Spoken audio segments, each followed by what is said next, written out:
ഇന്ന് ചെറുപ്പക്കാരിൽ പോലും കണ്ടുവരുന്ന ഒരു ജീവിതശൈലി രോഗമാണ് ഹൈ ബ്ലഡ് പ്രഷർ അഥവാ ഹൈപ്പർ ടെൻഷൻ എന്നറിയപ്പെടുന്ന സൈലൻറ്റ് കില്ലറായിട്ടുള്ള ഹൈ ബി പി.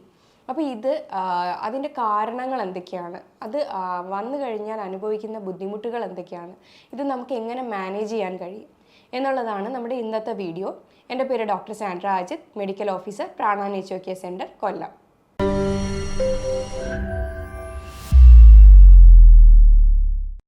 നമ്മൾ പറഞ്ഞു ചെറുപ്പക്കാരിൽ ഇതെങ്ങനെയാണ് വരുന്നതെന്ന്. അതായത് സിസ്റ്റോളിക് ഡയസ്റ്റോളിക് വാല്യൂ 170-90 മേലെ, അതായത് 30 വയസ്സിന് താഴെയുള്ളവർക്ക് ഇങ്ങനെ കണ്ടിന്യൂസ് ഫ്രീക്വൻസിയിൽ വരികയാണെങ്കിൽ നമുക്കത് ഹൈ ബി പി ആണെന്ന് പറയാൻ കഴിയും. അപ്പോൾ ഇതിൻ്റെ മെയിനായിട്ടുള്ള കുറച്ച് കാരണങ്ങൾ എന്തൊക്കെയാണെന്ന് നമുക്ക് നോക്കാം. മെയിനായിട്ടും ഉറക്കക്കുറവ്, പിന്നെ നമ്മുടെ ഹാബിറ്റ്സ്, സ്ലീപ്പിംഗ് ഹാബിറ്റ്സ് കറക്റ്റ് അല്ല, ക്വാളിറ്റി ആയിട്ടൊരു സ്ലീപ്പ് നമുക്ക് കിട്ടുന്നില്ല എങ്കിൽ ഹൈ ബ്ലഡ് പ്രഷർ ഉണ്ടാകാനായിട്ടുള്ള ചാൻസ് കൂടുതലാണ്. പിന്നെ അടുത്തതാണ് ആൽക്കഹോളിൻ്റെ ഉപയോഗം, സിഗരറ്റിൻ്റെ ഉപയോഗം. പിന്നെ അതേപോലെ കൃത്യമായിട്ടൊരു ടൈം ടേബിൾ ഇല്ലാത്ത ഒരു റൊട്ടീനാണ് ഡെയിലി ഫോളോ ചെയ്യുന്നതെങ്കിൽ, പിന്നെ അങ്ങനെ വേറെ ആവശ്യമില്ലാത്ത ഹാബിറ്റ്സോ കാര്യങ്ങളൊക്കെ ഉണ്ടെങ്കിൽ, പിന്നെ ഇതുമല്ല സ്ട്രെസ്സിൻ്റെ കാര്യം മൂലവും നമുക്ക് ഹൈ ബി പി ഉണ്ടാകാറുണ്ട്. ഒന്നെങ്കിൽ ജോബിൻ്റെ സ്ട്രെസ് ആയിരിക്കാം, അല്ലെങ്കിൽ ഫാമിലിയിൽ എന്തെങ്കിലും ഇഷ്യൂൻ്റെ, അങ്ങനെ എന്തെങ്കിലും തരത്തിലുള്ള സ്ട്രെസ്സ് കാരണവും നമുക്ക് ഈ ഒരു ഹൈ ബി പി ഉണ്ടാകാനുള്ള ചാൻസ് കൂടുതലാണ്. പിന്നെ ജെനറ്റിക് കോസസും അതേപോലെ ഹൈ ബി പി ഉണ്ടാവാനുള്ള ചാൻസ് കൂടുതലാണ്. ഇതൊരു ജീവിതശൈലി രോഗം ആയതുകൊണ്ട് തന്നെ സിംറ്റംസ് ഒന്നും ആദ്യം കാണിക്കാറില്ല. പ്രത്യേകിച്ചും ബ്ലഡ് പ്രഷറിൻ്റെ കാര്യമാണെങ്കിൽ എപ്പോഴെങ്കിലും ഹോസ്പിറ്റലിൽ പോയി ചെക്ക് ചെയ്യുകയാണെങ്കിൽ ഹൈ ആയിട്ട് കാണിക്കും. അപ്പോൾ അത് 1-2 പ്രാവശ്യം ഹൈ ആയിട്ട് കാണിക്കുമ്പോഴായാലും ആരും അങ്ങനെ മൈൻഡ് ചെയ്യാറില്ല. പ്രത്യേകിച്ച് അത് ചെറുപ്പക്കാരിൽ കൂടെ ആകുമ്പോൾ അത് ചിലപ്പം പെട്ടെന്ന് പോയിട്ട് വന്നതിൻ്റെ ഇതായിരിക്കും എന്നുള്ള രീതിയിൽ അത് ഒഴിവാക്കി വിടാറാണ് പതിവ്. പിന്നെ ഇത് പെട്ടെന്നൊരു ദിവസമായിരിക്കും ഹൃദയ സംബന്ധമായ രോഗങ്ങളോ അല്ലെങ്കിൽ സ്ട്രോക്കിലേക്കോ ഒക്കെ പോകുന്നത്. ഇത് പതിയെ കൊണ്ട് നമ്മുടെ ഓർഗൻസ് എല്ലാം ഡാമേജ് ചെയ്യാനും, അതേപോലെ ഹൈപ്പർ ടെൻസീവ് നെഫ്രോപ്പതിയും റെറ്റിനോപ്പതിയും കണ്ണുകളുടെ ആരോഗ്യത്തിനായാലും ഞരമ്പുകളുടെ ആരോഗ്യത്തിനായാലും ഒക്കെ ഇത് ബാധിക്കാറുണ്ട്. നമ്മൾ പറഞ്ഞു ഹോസ്പിറ്റലിൽ ചെല്ലുമ്പോൾ ബി പി ചെക്ക് ചെയ്യുമ്പോഴായിരിക്കും ഹൈ ബി പി ആയിട്ട് കാണിക്കുന്നത്. അത് വേറെ എന്തെങ്കിലും പനിയോ അല്ലെങ്കിൽ വേറെ എന്തെങ്കിലും സംബന്ധപ്പെട്ട ആവശ്യത്തിന് ഹോസ്പിറ്റലിൽ ചെല്ലുമ്പോഴായിരിക്കും ബി പി ചെക്ക് ചെയ്യുന്നത്. അപ്പോൾ അങ്ങനെ കാണുമ്പോഴത്തേക്കും ആരും അത് മൈൻഡ് ചെയ്യാത്തത് കൊണ്ട് തന്നെ അത് ഹൈ ബി പി ആണോ എന്നുള്ള ഒരു കാര്യത്തിലേക്കേ പോകുന്നില്ല. പ്രത്യേകിച്ച് ഇതുകൊണ്ട് തന്നെയാണ് ബി പി ഒരു സൈലൻറ്റ് കില്ലറാണെന്ന് കൂടെ പറയുന്നത്. കാരണം ഇത് ഒരുപാട് നാൾ ഇങ്ങനെ നീണ്ടു നിന്നതിന് ശേഷം അത് പെട്ടെന്ന് സ്ട്രോക്കിലേക്കോ അല്ലെങ്കിൽ വേറെ മറ്റ് പല ബുദ്ധിമുട്ടുകളിലേക്കോ കൊണ്ടെത്തിക്കുന്നുണ്ട്. പിന്നെ അപ്പം നമ്മൾ നോക്കുമ്പോൾ, അതായത് ഹോസ്പിറ്റലിൽ ചെന്ന് നോക്കുമ്പോൾ അങ്ങനെ ഹൈ ബി പി കണ്ടു കഴിഞ്ഞാൽ ഉറപ്പായിട്ടും അതൊന്ന് റീചെക്ക് ചെയ്ത് കണ്ടിന്യൂസ് ഫ്രീക്വൻസിയിൽ കുറച്ച് ദിവസം അടുപ്പിച്ച് തന്നെ ചെക്ക് ചെയ്ത് ബി പി ഉണ്ടെങ്കിൽ അതിനനുസരിച്ചുള്ള കാര്യങ്ങൾ ഉറപ്പായിട്ട് ചെയ്യേണ്ടതാണ്. അത് കൺട്രോൾ ചെയ്യാനായിട്ടായാലും അതിനെ റിവേഴ്സ് ചെയ്തെടുക്കാനായിട്ടുള്ള കാര്യങ്ങൾ ഉറപ്പായിട്ടും ചെയ്യണം. ഇല്ലെന്നുണ്ടെങ്കിൽ അതിൻ്റേതായ പല ബുദ്ധിമുട്ടുകളും നമുക്ക് ശരീരത്ത് അനുഭവപ്പെടും. നമ്മളെപ്പോഴും ഹൈ ബി പി എന്ന് പറയുന്നത് 140-90 എബോവ് പോകുമ്പോഴായിരിക്കും. അപ്പോൾ ഇതിൻ്റെ ചില ലക്ഷണങ്ങൾ എങ്ങനെയാണെന്ന് വെച്ച് കഴിഞ്ഞാൽ, പ്രത്യേകിച്ചും ഒന്നുകിൽ സ്വെറ്റിങ് അധികമായിരിക്കും, തലകറക്കം ഉണ്ടാവും, ദേഷ്യവും ടെൻഷനും ആങ്കറും ഒക്കെ ഭയങ്കരമായിട്ടുണ്ടാവും. അതേപോലെ കണ്ണിൻ്റെ കാഴ്ച മങ്ങും. പിന്നെ അങ്ങനെയുള്ള പല ബുദ്ധിമുട്ടുകളായിരിക്കും നമുക്ക് ഇതിൻ്റെ ലക്ഷണങ്ങളായിട്ട് പറയാൻ കഴിയുന്നത്.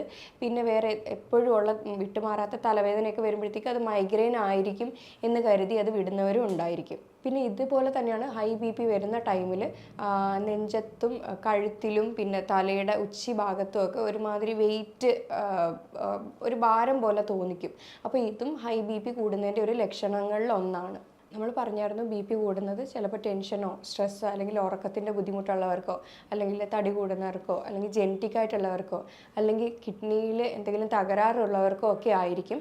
അപ്പോൾ ഇതൊക്കെ ഉണ്ടെങ്കിൽ അതിൻ്റെ കാരണങ്ങൾ കണ്ടെത്തി അതിനെ ട്രീറ്റ് ചെയ്യുക. അപ്പോഴത്തേക്കും നമുക്ക് ബി പി നമുക്കത് കൺട്രോളിൽ കൊണ്ടുവരാനും അതിനെ നമുക്ക് റിവേഴ്സ് ആക്കി തിരിച്ച് കൊണ്ടുവരാനും കഴിയും. ഇനി നമുക്ക് പെട്ടെന്നൊന്ന് ബി പി കൂടി കഴിഞ്ഞ് കഴിഞ്ഞാൽ നമുക്കതിനെ എങ്ങനെ മാനേജ് ചെയ്യാമെന്ന് നോക്കാം. കുറച്ച് ബ്രീത്തിങ് ടെക്നിക്സ് നമുക്ക് നോക്കാം.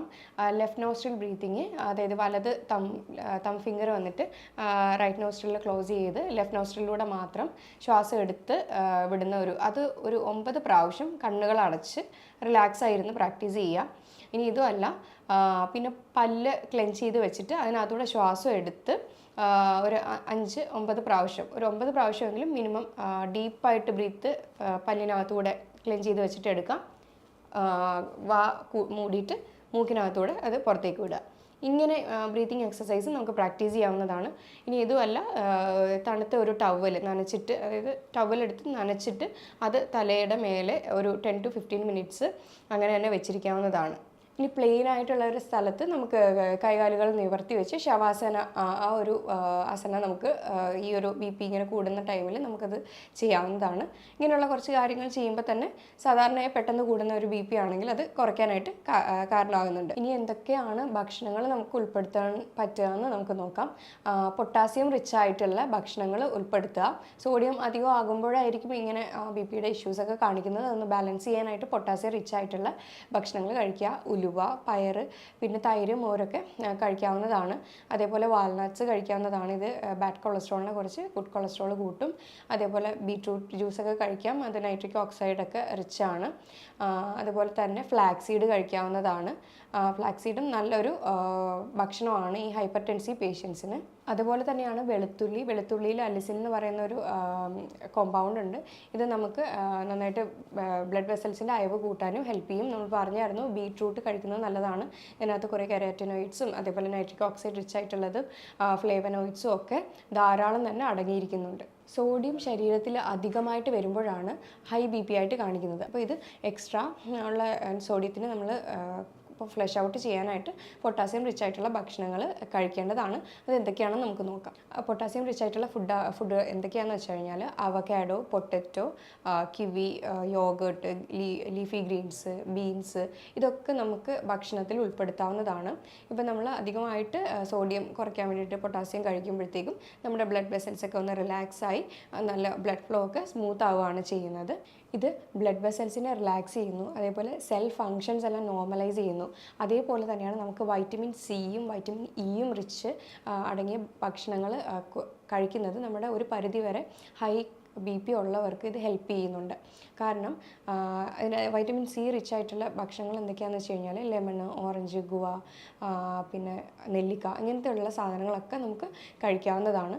അതേപോലെ വൈറ്റമിൻ ഇ റിച്ച് ആയിട്ടുള്ള ഫ്ലാക്സീഡ്, വാൽനട്ട്സ്, ഇതൊക്കെ നമുക്ക് കഴിക്കാവുന്നതാണ്. അതേപോലെ ബ്ലഡ് പ്രഷറുള്ള പേഷ്യൻസിന് ഫോളോ ചെയ്യേണ്ട ഡയറ്റുകളിൽ ഒന്നാണ് ഡാഷ് ഡയറ്റ് എന്ന് പറയും. DASH എന്ന് വെച്ച് കഴിഞ്ഞാൽ dietary approach to stop hypertension. എന്തൊക്കെയാണ് ഇതിൽ ലിമിറ്റ് ചെയ്യേണ്ടതെന്ന് വെച്ച് കഴിഞ്ഞാൽ ഷുഗറി ആയിട്ടുള്ള പ്രോസസ്ഡ് ആയിട്ടുള്ള ഒരുപാട് ഉപ്പ് ചേർക്കുന്ന ഫാറ്റ് കണ്ടൻ്റ് ഒക്കെ അടങ്ങിയ ഭക്ഷണങ്ങളൊക്കെ മാക്സിമം ഒഴിവാക്കിക്കൊണ്ട് നമുക്ക് ഹൈപ്പർ ടെൻഷൻ എന്ന ഒരു ബുദ്ധിമുട്ട് തന്നെ നമുക്ക് സ്റ്റോപ്പ് ചെയ്യാനായിട്ട് കഴിയും. അതേപോലെ ഒരുപാട് പച്ചക്കറികളൊക്കെ നമ്മുടെ ഭക്ഷണത്തിൽ ഉൾപ്പെടുത്തുക, ഫ്രൂട്ട്സ് ഉൾപ്പെടുത്തുക, ലീഫി വെജിറ്റബിൾസ് എല്ലാം ഉൾപ്പെടുത്തുക, പയറുവർഗ്ഗങ്ങളൊക്കെ ഉൾപ്പെടുത്തുക. അപ്പോൾ ഇങ്ങനെയൊക്കെ ചെയ്യുമ്പോൾ തന്നെ ഒരുവിധമുള്ള ഹൈ BP നമുക്കത് മാനേജ് ചെയ്ത് പോകാനായിട്ട് കഴിയും. എപ്പോഴും BP മോണിറ്റർ ചെയ്യുന്നത് ഏറ്റവും നല്ല കാര്യമാണ്. ഹൈ BP ഉള്ളവരാണെങ്കിൽ അത് ഡെയിലി മോർണിംഗ് മോണിറ്റർ ചെയ്യുക. പിന്നെ ഇതുപോലെ തന്നെയാണ് നല്ല ഉറക്കം ഉറപ്പായിട്ടും വേണ്ടിയിരിക്കുന്ന ഒന്നാണ്. അപ്പോൾ ഉറക്കം തെറ്റുമ്പോഴും ഹൈ BP കൂടാമെന്ന് പറഞ്ഞായിരുന്നു. അതേപോലെ മറ്റൊന്നാണ് എക്സസൈസ് ചെയ്യുമ്പോഴത്തേക്ക് ഓക്സിജൻ സപ്ലൈ നന്നായിട്ട് ഇൻക്രീസ് ആകുമ്പോഴത്തേക്ക് ശരീരത്തിലുള്ള ഹൈ BP എന്തെങ്കിലും ഉണ്ടെങ്കിൽ അത് കുറയാനായിട്ട് സഹായിക്കുന്നതാണ്. ഇനി ഒബേസിറ്റി പേഷ്യൻസിനാണെങ്കിൽ ഉറപ്പായിട്ടും ഒരു വെയിറ്റ് മാനേജ്മെൻറ്റ് പ്രോഗ്രാം ചെയ്യാവുന്നതാണ്. ഒബേസിറ്റി ഉള്ളവർക്കും ഹൈ BP കണ്ടുവരുന്നുണ്ട്. കാരണം ഇതെല്ലാം ജീവിതശൈലി രോഗങ്ങളാണ്. ഇതെല്ലാം ഒന്നിനൊന്ന് കണക്റ്റഡ് ആയിട്ടാണ് വരുന്നത്. അപ്പോൾ നമുക്ക് എന്ത് ചെയ്യാൻ കഴിയും? അപ്പോൾ ഒന്ന് തന്നെ നമ്മൾ മാനേജ് ചെയ്യുമ്പോൾ മറ്റുള്ളത് നമ്മുടെ കൺട്രോളിൽ വരികയാണ് ചെയ്യുന്നത്. ഇനി ഒരു ഡ്രിങ്ക് പരിചയപ്പെടുത്താം. കാരണം നമുക്ക് BP കുറയാൻ വേണ്ടിയിട്ട് ഒരു ഡ്രിങ്കാണ്. ഒരു ആംല എടുക്കുക, അതായത് നെല്ലിക്ക എടുത്തതിന് ശേഷം കുറച്ച് അയമോദകം എടുക്കുക. അജ്വൈൻ സീഡ്സ് എന്ന് പറയും. അത് കാൽഷ്യം ചാനൽ ബ്ലോക്കറാണ്. ഇത് ബ്ലഡിലേക്ക് ഇറങ്ങുന്നത് തടയും. പിന്നെ ഹണി, വാം വാട്ടർ, ടേമറിക്, ഇതെല്ലാം കൂടെ നന്നായിട്ട് മിക്സ് ചെയ്തിട്ട് രാവിലെ എംപ്റ്റി സ്റ്റൊമക്കിൽ കഴിക്കാവുന്നതാണ്. ഇത് BP കൺട്രോൾ ചെയ്യാനായിട്ട് ഒരു പരിധി വരെ ഹെൽപ്പ് ചെയ്യും. ഇതിൻ്റെ കൂടെ എക്സർസൈസും ഉറക്കവും അത്യാവശ്യം നല്ല വെള്ളവും ബാലൻസ്ഡ് ഡയറ്റും ഒക്കെ ഫോളോ ചെയ്യുക. മറ്റെന്തെങ്കിലും അസുഖങ്ങളുള്ളവരാണെങ്കിൽ അതും കൂടെ കൺട്രോൾ ചെയ്ത് കൊണ്ടുവരാനായിട്ട് ശ്രദ്ധിക്കുക.